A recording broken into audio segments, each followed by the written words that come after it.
Ito yung Musling nakikita sa harapan ng tindahan. 2024 na ngayon, bawal ang utang ngayon, pero bukas pwede. Ayan, o.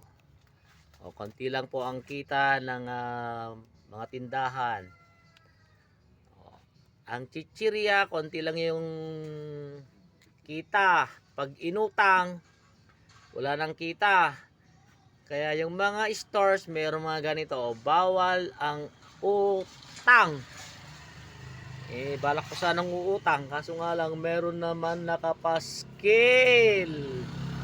Nako, ayan oh.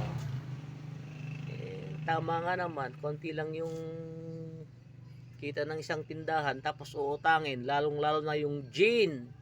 Dagiti nga mamartek dita, bawal ti umutang iti ginon ne. So nga ikatin yun, iti uminom, iti arak. Takol niya, bawal ang utang.